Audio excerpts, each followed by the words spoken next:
couple days ago, channel RM Transit released this video about Salt Lake City and how the transit that Salt Lake City has is kind of punching above its weight in terms of what it's capable of doing. And I actually am a fan of the Salt Lake City transit that we have through Utah Transit Authority, and I do think we punch above our weight in a lot of areas.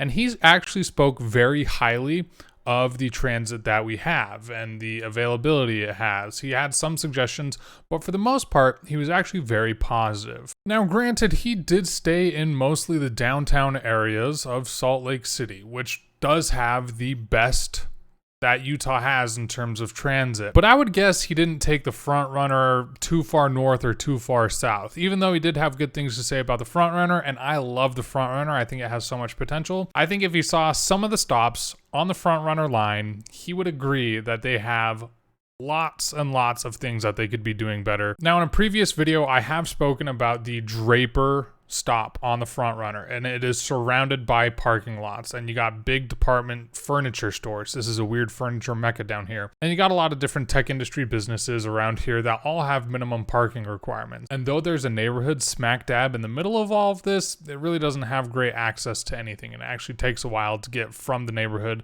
to the station. But there's another stop that I've talked about that I haven't really done a deep dive in its potential and what it could be.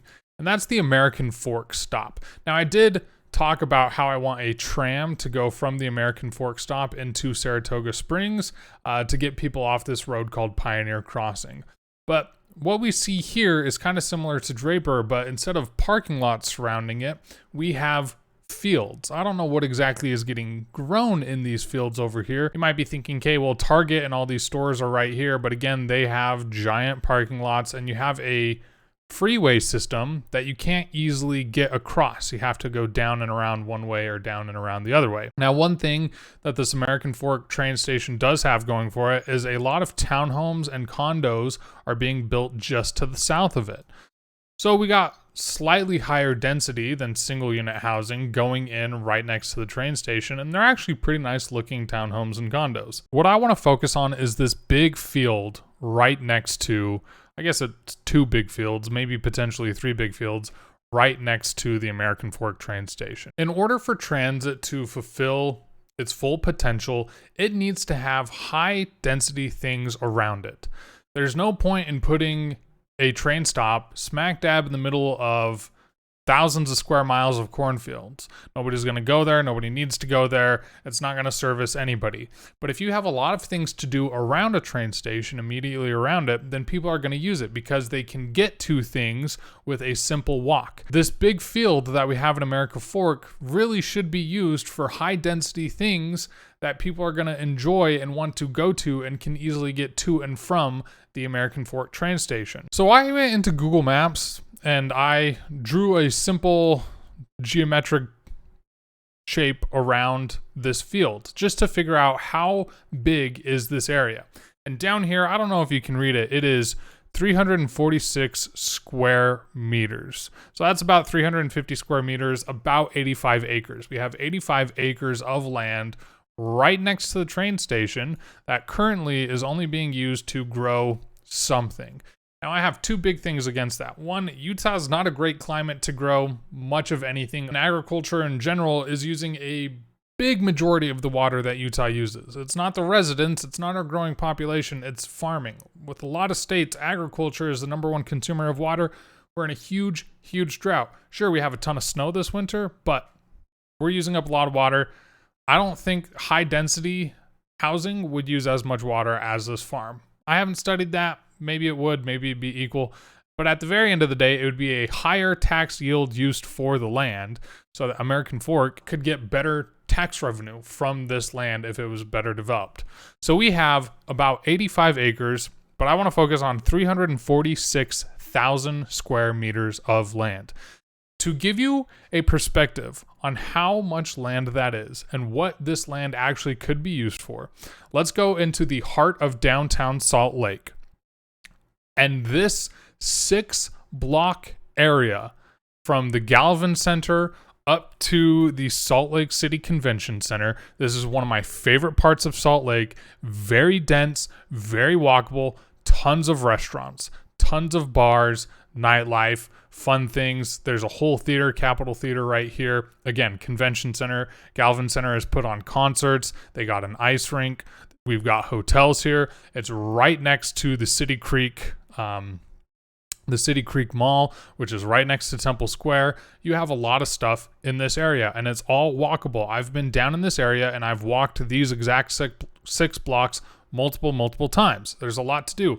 But if we look down here, this is only 325,000 square meters. 325,000 compared to 346,000 square meters. Do you know how much stuff we could put into this area right next to the train station? Do you know how much more tax revenue the city could gain off of that land if we built well-designed, walkable, high-density things, much like a downtown Salt Lake? And here's another thing with downtown Salt Lake. If we switch it to the satellite view, there actually is a lot of parking in this area. It's filled with quite a few parking lots. If we got rid of parking minimums, you could have an even more dense area right around American Fork. And you might be thinking, who wants to go to American Fork? Well, right now, nobody. Nobody wants to go to this American Fork train station because it's hard to get across the freeway to these stores.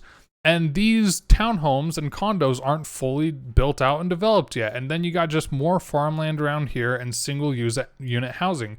If we took this incredibly valuable piece of land, it's also right off of a interchange for the freeway. You could get people all the way from Provo, Ogden, Salt Lake, stop off at this American Fork station and just walk into a very highly densely populated area that covers more than 6 city blocks of downtown Salt Lake City. It's more area than this, and this has so much going on. I just think that is a glaring example of why we need to have high density around our train stations.